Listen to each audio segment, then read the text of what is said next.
भाई नेटफ्लिक्स पे हर साल किलो के भाव में वेब सीरीज आती हैं, लेकिन कुछ ऐसी वेब सीरीज हैं जो नेटफ्लिक्स भी नहीं चाहता कि तुम देखो। इसीलिए शायद हमारी आज की लिस्ट में बहुत सारी वेब सीरीज जो है हिंदी में डब ही नहीं हुई। आज मैं लेके आया हूँ 7 ऐसी वेब सीरीज जो भाई इजी वॉच नहीं है, जो मांगती है तुम्हारा पूरा अटेंशन, दिमाग लगा के देखने वाली वेब सीरीज हैं ये। अगर तुम्हें डार्क पसंद है, तुम्हें टाइम ट्रैवल, तुम्हें एग्जिस्टेंशियलिज्म, तुम्हें पैरेलल यूनिवर्स जैसे कॉन्सेप्ट्स पसंद है, तो आज का ये वीडियो तुम्हारे लिए ही है। Hi, this is Akshat and welcome to binge with Akshat. बढ़ते हैं सीधे काउंटडाउन पे। नंबर 7 पर है ग्लिच। भाई ये एक फ्रेंच साईफाई मिस्ट्री थ्रिलर है जो पहले एपिसोड से तुम्हारे दिमाग का दही कर देगी। कहानी कैसे शहर की है जहाँ पे कई साल पहले मरे हुए लोग अचानक से जिंदा होकर वापस आ जाते हैं। और मैं ज़ॉम्बीज़ की बात नहीं कर रहा, लोग नॉर्मली हैं जो कई साल पहले मरे थे अचानक से वापस आ जाते हैं। उन मरे हुए या मैं बोलूँ जिंदा हुए हुए लोगों को ये भी याद नहीं है कि वो मरे कैसे थे या जिंदा कैसे हुए। उनके लिए तो टाइम बीता ही नहीं है। मतलब कमाल की बात ये है कि कई साल पहले अगर कोई मरा और 25 साल का था वो, तो आज वो 25 साल का ही है, उसकी उम्र ही नहीं बढ़ी। एक एग्जांपल देता हूँ, इमेजिन करो कोई लड़की है, उसका बॉयफ्रेंड है जो कई साल पहले मर गया, वो लड़की मूव ऑन कर चुकी है, इसने शादी कर ली है, बच्चे हो गए। अचानक से एक दिन उसका बॉयफ्रेंड वापस आ जाए, बोले अरे मैं तो सब्जी लेने गया था, तुमने शादी कर ली, ये क्या हुआ? समझ लो उस लेवल का दिमाग घुमाऊ इमोशनल मूवमेंट्स भी हैं इसमें। तो भाई ऐसे मरे हुए लोग वापस आ चुके हैं, पूरा शहर फटी में घूम रहा है, समझ में नहीं आ रहा लोगों को ये भूत है कि है क्या। जब पता चलता है कि ये इंसान है, तो सवाल उठता है कि ये हुआ कैसे, ये कोई मिरेकल है, किसी का साइंस एक्सपेरिमेंट है, या नेचर ने खुद उंगली करी है कुछ। भाई इस सीरीज का हर एक एपिसोड बहुत ज़्यादा एडिक्टिव है। एक के बाद एक तुम एपिसोड कंटिन्यूस देखते जाओगे, तुम बिंज वॉच करके मानोगे इस पूरी सीरीज को। अच्छा, ये ऐसी सीरीज़ नहीं है जो तुमने बैकग्राउंड में लगाई और उसके बाद अपनी इंस्टा रीलें चलाने लगे। ये माँगती है तुमसे तुम्हारा पूरा अटेंशन, दिमाग लगा के देखने वाली सीरीज़ है ये। सीरीज़ के टोटल 3 सीज़न हैं। हर एक सीज़न में 6 एपिसोड्स हैं और हर एक एपिसोड अराउंड 50 टू 55 मिनट्स का है। सीरीज़ में बहुत हल्के-फुल्के एडल्ट सीन्स हैं, काफ़ी सारे एफ वर्ड यूज़ किए गए हैं, तो भाई फैमिली के साथ देखना, इसे अवॉइड करना। सीरीज़ नेटफ्लिक्स पे इंग्लिश में विद सबटाइटल्स देखने को मिल जाएगी और इसे आईएमडीबी पे 7.2 की रेटिंग मिली है। नंबर 6 पर है इक्विनॉक्स। भाई एक Nordic mystery thriller web series है और इसकी खास बात ये है कि इसको देख के एग्जैक्टली ऐसा लगेगा कि ये डार्क वाले जंगल में ही शूट हुई है। सिनेमेटोग्राफी लेवल पे भाई एग्जैक्टली डार्क की याद दिलाएगा तुम्हें ये शो। कहानी शुरू होती है 1999 से, जहाँ पे एक स्कूल ट्रिप पे बच्चे जाते हैं, लेकिन वहाँ से 21 लोग अचानक गायब हो जाते हैं। ना कोई बॉडी मिलती है, ना क्लू मिलता है। सिर्फ एक लड़की बचती है, लेकिन वो खुद ऐसी हालत में होती है, मेंटली इतना अनस्टेबल हो जाती है कि वो बता ही नहीं पाती कि एग्जैक्टली वहाँ हुआ क्या था। अब कहानी कट होती है प्रेजेंट टाइम में, जहाँ पे उस लड़की की छोटी बहन, जो अब छोटी नहीं रही, अब एडल्ट हो चुकी है, अपने कॉलेज वॉलेज जा रही है, अपनी लाइफ जी रही है, और अचानक से उसको हेलुसिनेशन शुरू हो जाते हैं, उसको विजन्स आने, उसको सपने आने शुरू हो जाते हैं। और भाई वो धीरे धीरे करके एक एक मिस्ट्री खोलने लगती है जो उस टाइम पे हुआ था उन स्टूडेंट्स के साथ और इसकी बहन के साथ भी।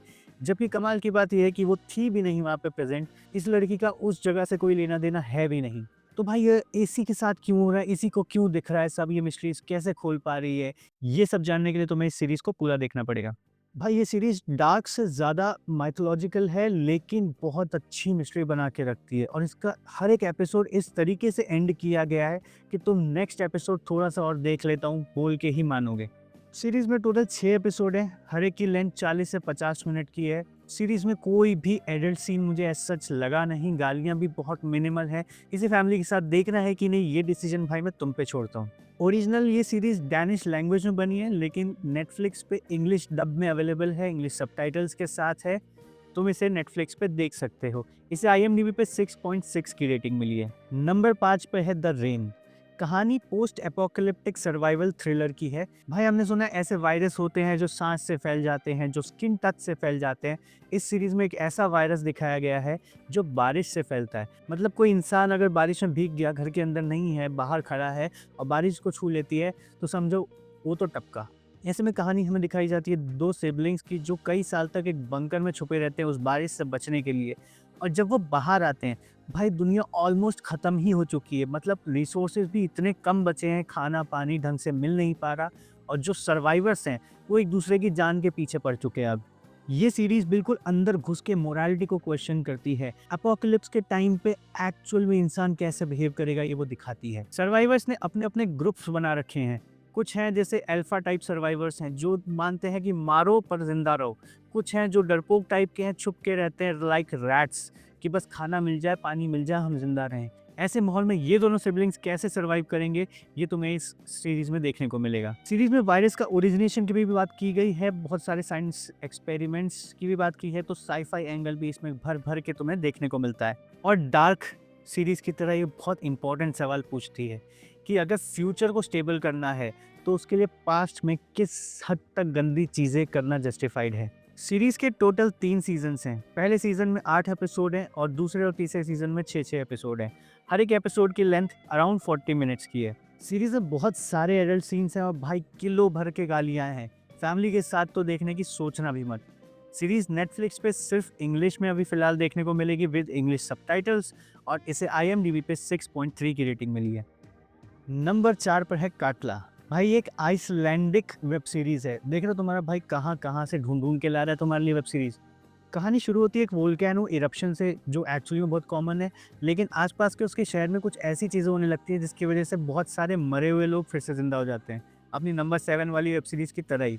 लेकिन अब क्वेश्चन ये है कि क्या ये सच में वो मरे हुए लोग ही हैं या उनकी कोई कॉपी है।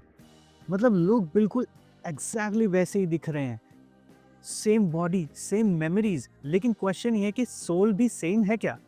अगर तुम्हारे सामने कोई ऐसा मरा हुआ तुम्हारा अपना वापस आ जाए तो तुम कितने % उसका सेम होने पे उसे एक्सेप्ट करोगे। क्या सिर्फ बॉडी और मेमोरीज सेम होने पे तुम एक्सेप्ट कर लोगे या सोल बहुत इंपॉर्टेंट चीज़ है। वेब सीरीज में हर एक कैरेक्टर का अपना एक ग्रीफ दिखाया गया, अपना एक बैकग्राउंड स्टोरी दिखाई गई है।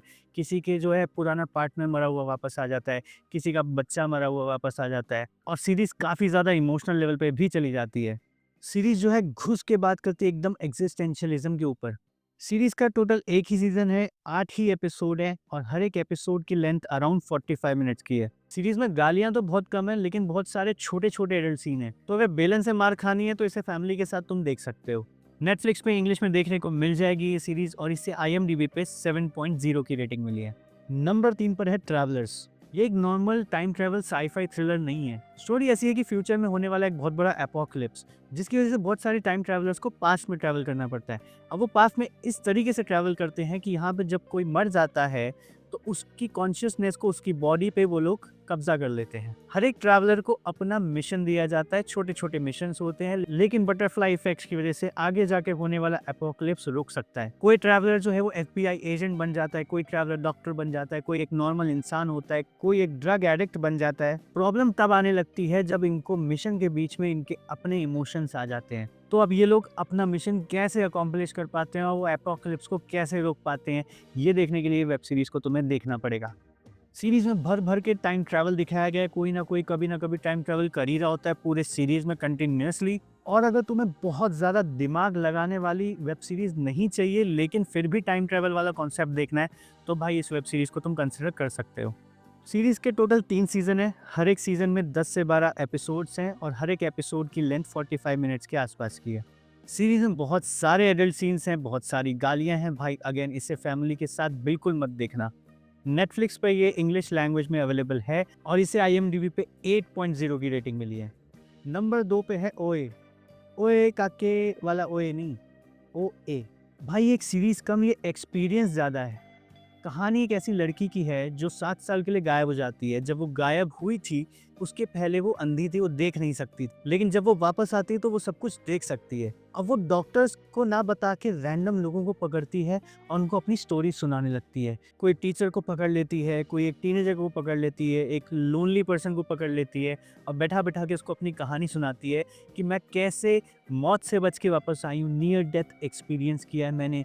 बात करती है पैरेलल यूनिवर्सेस की, बात करती है ह्यूमन कॉन्शियसनेस की। भाई जैसे डार्क वेब सीरीज में टाइम ट्रैवल ही एक फिलॉसफी बन जाता है पूरी सीरीज के लिए, उसी तरह इस वाली सीरीज में बिलीफ जो दिखाया है वो पूरी सीरीज की फिलॉसफी बन जाता है।